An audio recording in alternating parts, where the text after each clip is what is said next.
இந்த ஆக்டரை நம்பி இந்த படம் அப்படின்னு அவர் நினைச்சதில்ல. அவர் நம்பின ஒரே ஆள் அவர் மட்டும்தான்.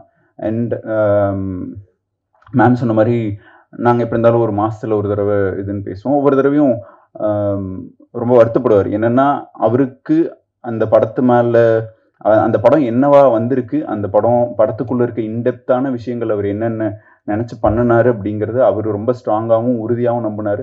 அதை எல்லாருமே புரிஞ்சுக்கலையோ அப்படிங்கிற ஒரு வருத்தம் அவருக்கு எப்பவுமே இருந்துச்சு. பட் ஆனால் அப்போ பேசும்போது சொன்னார், கலை அநேகமாக நீங்கள் தாடி எடுத்துருங்க, தேவைப்படாது, நம்ம அடுத்த படம் பார்த்துக்கலாம்னு சொல்லி அனுப்பிச்சிட்டாங்க. சரி, நான் ஓகேனான்னு சொல்லிட்டு நான் போயிட்டுருக்கேன் தாடி எடுக்கிறது. உடனே திரும்ப கால் வந்து நான் பைக்கில் இறங்கிட்டு ஃபோன் எடுத்து பார்த்தா 4-5 மிஸ் கால் வந்து, சொல்லுங்கண்ணா அப்படின்னா, தாடி எடுத்துட்டீங்களாண்ணா? இல்லைண்ணா. எடுத்துடாதீங்க, உடனே கிளம்பி வாங்கண்ணா. தோணா ஒரு 10 நிமிஷம் ஆஃபீஸில். இல்லை தேனிக்கு கிளம்பி வாங்க அப்படின்னாங்க. இல்லை எதுக்குண்ணா? இல்லை நீங்கள் வாங்க நாங்கள் சொல்கிறோம். அப்புறம் ஒரு நைட்டாக நான் தேனிக்கு போனேன். ஸோ தப்பு, நான் ஜென்ரலாக போயிட்டு டீ குடிக்கிற அந்த கடையில் போய்ட்டு அந்த சேட்டா கிட்ட காசை வாங்கிட்டு தான் போனேன் பஸ்ஸுக்கு. போய் அங்கே இறங்கினேன். நான் என் கேரக்டருக்காக ஆல்ரெடி நடிக்க வந்த ஒருத்தர் அன்றைக்கி ஊருக்கு கிளம்புறாரு. ஸோ நான் அந்த கேரக்டர் நடிக்கிறதுக்கு அவ்வளோ வந்து ஒரு தேடுதல் இருந்துகிட்டே இருந்திருக்கு. நிறைய பேர் வந்துட்டு போயிருக்காங்க. ஏதோ சூழ்நிலையால் ஒரு நடிக்க இருந்தவர் வந்து நடிக்க முடியாமல் போச்சு. அப்போது இந்த கேரக்டருக்காக யாரெல்லாம் ஆடிஷன் பண்ணோம் அப்படின்ட்டு ஒருத்தராக பார்க்கும்போது அதில் நான் அன்றைக்கி போய் நான் வந்து 5வது அளவு 6வது அளவுன்னு நினைக்கிறேன் போனேன், இறங்கினேன். அப்புறம் விக்ரம் சார் வந்தார். விக்ரம் சார் பார்க்குற பார்வையே கொஞ்சம் பயமாக இருக்கும். நான் எனக்கு தெரிஞ்ச மரியாதை கூட்டம் அதிகமாக திட்டவானது நானாக தான் இருப்பேன். ஒரு சிலருக்கு மட்டும் தான் பேரே அந்த வாழ்க்கையாக அமையும். அப்படி இவரோட பேரே வாழ்க்கையாக அமைஞ்சிட்டு இருக்கிறது நினைக்கிறப்ப சந்தோஷமாக இருக்குது. இன்றைக்கி இருக்க மாடர்ன் டே ஆக்டர்ஸில் ரொம்ப வருடங்களாக போராடி இன்றைக்கி ஒரு இடத்துக்கு வந்துட்டு இருக்காரு. நினைக்கிற சந்தோஷமாக இருக்குது. கலையரசன் அவர்களை நினைவுகளை பயன்படுத்துறதுக்கு அழைக்கிறேன்.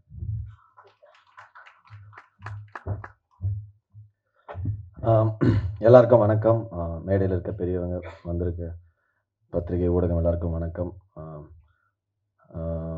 எனக்கு எங்கேருந்து ஸ்டார்ட் பண்ணுறதுன்னு தெரில. மதியான கூட்டம் வந்து என் லைஃப்பில் ஒரு ரொம்ப ரொம்ப ரொம்ப முக்கியமான ஒரு படம்.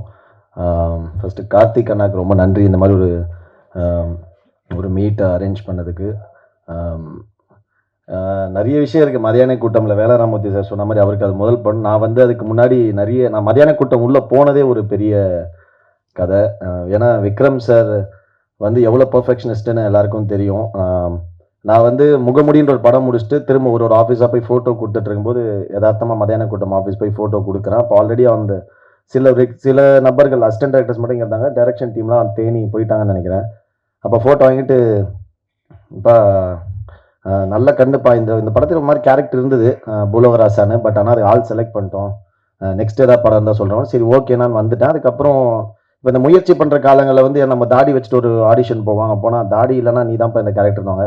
சார் உடனே போய் ஷேவ் பண்ணிட்டு வருவோம், செட் ஆகாதுன்னு அனுப்பிச்சிருவாங்க. திரும்ப போயிட்டு ஒரு கேரக்டர் போனால், தம்பி என்ன இந்த ஃபோட்டோ தாடி இருக்கு, இப்போ நீ தாடி இல்லைனா இல்லை எடுத்துட்டேன் சார், நான் தாடி இருந்தால் நீ தான்ப்பா நடிச்சிருப்ப அப்படின்வாங்க. ஸோ அந்த மாதிரி இருக்கும்போது ஒரு கதையில் வந்து நான் திடீர்னு ஷேவ் பண்ணுனாங்க. நிறைய தாடி வச்சுருந்தேன். அப்போ வந்து இந்த மதியான கூட்டம் முடிச்சுட்டு வந்தோடனே, நீ தாடி இருக்கும்போது மட்டும் எங்களை ஒரு வார்த்தை கேளுப்பான்னு சொல்லி அனுப்பிச்சிருந்தாங்க. சரின்ட்டு நான் பைக்கில் போயிட்டுருக்கேன். ஒரு ஆஃபீஸில் போனால், நீங்கள் ஷேவ் பண்ணணும்பா, உடனே ஒரு லுக் டெஸ்ட் பண்ணணும் அப்படின்னா வேறு ஒரு படத்துக்கு. அப்போ உடனே நான் ஃபோன் பண்ணி சக்தி அண்ணா அப்புறம் விருமாண்டி அண்ணா 2 பேர்கிட்ட தான் நான் பேசுவேன். தொடர்ந்து டச்சில் இருந்தானே, என்னென்ன ஆச்சு அந்த ரோல் இருக்குமானே அப்படின்னு. அப்போ பேசும்போது சொன்னார், கலை அநேகமாக நீங்கள் தாடி எடுத்துருங்க, தேவைப்படாது, நம்ம அடுத்த படம் பார்த்துக்கலாம்னு சொல்லி அனுப்பிச்சிட்டாங்க. சரி, நான் ஓகேனான்னு சொல்லிட்டு நான் போயிட்டுருக்கேன் தாடி எடுக்கிறது. உடனே திரும்ப கால் வந்து நான் பைக்கில் இறங்கிட்டு ஃபோன் எடுத்து பார்த்தா 4-5 மிஸ் கால் வந்து, சொல்லுங்கண்ணா அப்படின்னா, தாடி எடுத்துட்டீங்களாண்ணா? இல்லைண்ணா. எடுத்துடாதீங்க, உடனே கிளம்பி வாங்கண்ணா. தோணா ஒரு 10 நிமிஷம் ஆஃபீஸில். இல்லை தேனிக்கு கிளம்பி வாங்க அப்படின்னாங்க. இல்லை எதுக்குண்ணா? இல்லை நீங்கள் வாங்க நாங்கள் சொல்கிறோம். அப்புறம் ஒரு நைட்டாக நான் தேனிக்கு போனேன். ஸோ தப்பு, நான் ஜென்ரலாக போய்ட்டு டீ குடிக்கிற அந்த கடையில் போய்ட்டு அந்த சேட்டா கிட்ட காசை வாங்கிட்டு தான் போனேன் பஸ்ஸுக்கு. போய் அங்கே இறங்கினேன். நான் என் கேரக்டருக்காக ஆல்ரெடி நடிக்க வந்த ஒருத்தர் அன்றைக்கி ஊருக்கு கிளம்புறாரு. ஸோ நான் அந்த கேரக்டர் நடிக்கிறதுக்கு அவ்வளோ வந்து ஒரு தேடுதல் இருந்துகிட்டே இருந்திருக்கு. நிறைய பேர் வந்துட்டு போயிருக்காங்க. ஏதோ சூழ்நிலையால் ஒரு நடிக்க இருந்தவர் வந்து நடிக்க முடியாமல் போச்சு. அப்போது இந்த கேரக்டருக்காக யாரெல்லாம் ஆடிஷன் பண்ணோம் அப்படின்ட்டு ஒருத்தராக பார்க்கும்போது அதில் நான் அன்றைக்கி நான் வந்து 5வது அளவு 6வது அளவுன்னு நினைக்கிறேன் போனேன், இறங்கினேன். அப்புறம் விக்ரம் சார் வந்தார். விக்ரம் சார் பார்க்குற பார்வையே கொஞ்சம் பயமாக இருக்கும். நான் எனக்கு தெரிஞ்ச மதியான கூட்டம் அதிகமாக திட்டவானது நானாக தான் இருப்பேன். ஏன்னா பர்ஃபார்மன்ஸ்க்காக டேக் போடுறத விட அந்த ஸ்லாங்காக, எப்பப்பா பூலகராசா மெட்ராஸுக்கு போனார் அப்படின்வாரு. அது மாதிரி நிறைய ஸ்லாங்காக டேக் போயிட்டே இருக்கும். அதே மாதிரி பூலகராசா தான் நான் சக்தியான கிட்ட சொல்லிட்டு இருந்தேன், பூலகராசான்னு சொன்னாலே நான் பதட்டமாவேன் அந்த படத்தில். பட் ஆனால் எனக்கு ஒரு ஆக்டராக என்னை மோல்ட் பண்ணது எனக்கு மதியான கூட்டம் ரொம்ப ரொம்ப முக்கியமான ஒரு படம். ஏன்னா வந்து நான் உண்மையாகவே சென்னையை விட்டு வெளில போனதே கிடையாது. நான் வந்து ஃபுல் அண்ட் ஃபுல் ப்ராப்பர் சென்னையிலேயே வளர்ந்த பையன், பிறந்து வளர்ந்தது. அப்பா திருவெற்றியூர், அம்மா மீஞ்சூர். ஸோ இங்கேயே இருந்து அப்போதான் நான் ஃபர்ஸ்ட் டைம் ஒரு ஊரை விட்டு வெளில போயிட்டு இந்த மாதிரி. அப்போ முன்னாடி சின்ன சின்ன கேரக்டர்ஸ்க்கு அர்ஜுன் காதன் ஒரு படத்துக்கு மதுரை போயிட்டு வந்து ஒரு 10 நாள் அந்த மாதிரி போயிட்டு வந்து ஒரு ரொம்ப நாள் போய் நான் வெளியூரில் தங்கின படமே மதியான கூட்டம் தான். ஒரே வீட்டில் வேற தங்கியிருந்தப்ப கதிர் எல்லாருமே நாங்கள் வந்து ஒரு வீடு எடுத்து தனியாக ஒரு 15-16 பேர் தங்கியிருப்போம். ஸோ எனக்கு எல்லாமே புதுசாக இருந்தது. அந்த கல்ச்சர், அந்த கேரக்டர், அந்த லைஃபு. நாங்கள் விஜயகுமார்லாம் ஒருத்தருப்பா அவன் கூட பைக்கில் போயிட்டே இருப்பேன்.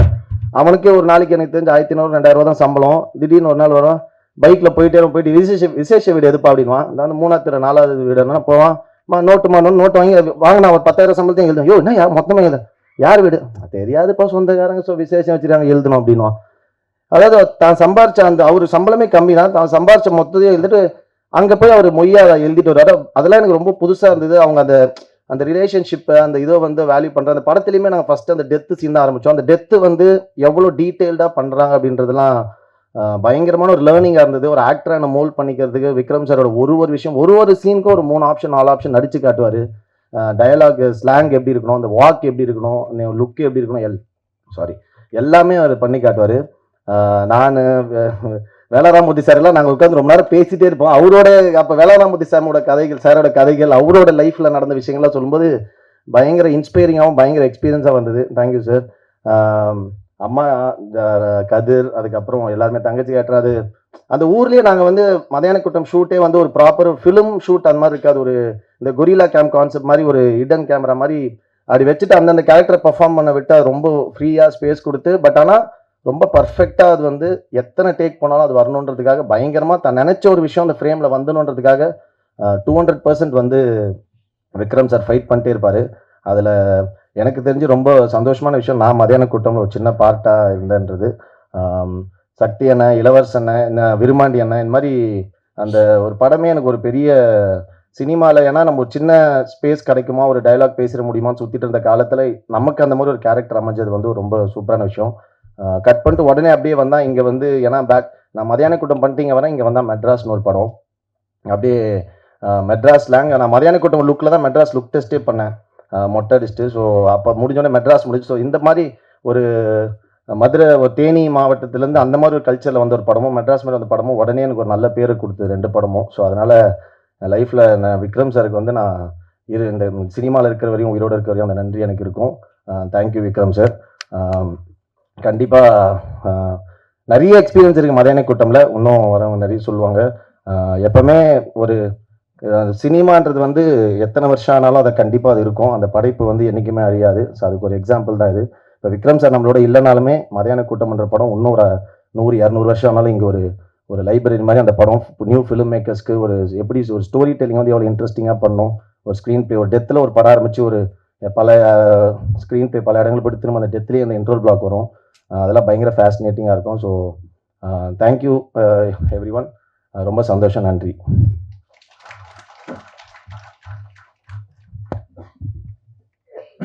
தேங்க்யூ கலைனா. பல விஷயங்களை பகிர்ந்துக்கிட்டு பல மெமரிஸை ஷேர் பண்ணதுக்கு நன்றி. அடுத்ததா அம்முவா, தங்கையா, இந்த கதாபாத்திரமா வாழ்ந்த வினிதா அவர்கள் ஒரு சில வார்த்தைகள்.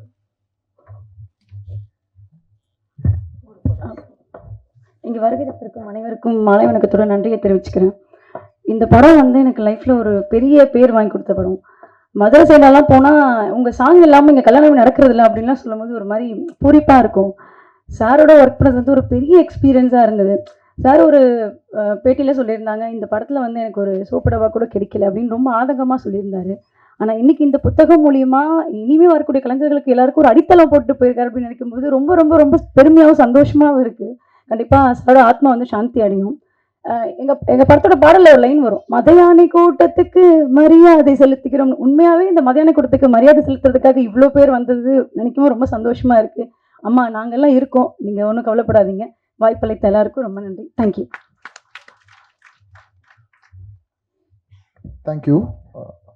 அடுத்ததா இவரோட அறிமுகம், அது மட்டும் இல்லை, இவரோட படங்கள் ஒரு தமிழ் சினிமாவில் நியூ ஜென் ஆக்டர்ஸ் அடுத்த தலைமுறை உருவாகிறதுக்கு இந்த படம் இவருக்கு ஒரு முத்தாய்ப்பு அமைஞ்சு நினைக்கிறேன். ஏன்னா எடுக்கிற படங்கள் இல்லாமல் கதையின் நாயகனாகவும் மக்களின் மண் உணர்வு சார்ந்த கதாபாத்திரம் ஆளக்கூடிய பார்த்திபனாக இருந்த கதிர் அவர்களை நினைவுகளை பகிர்ந்து கொள்ள அழைக்கிறேன்.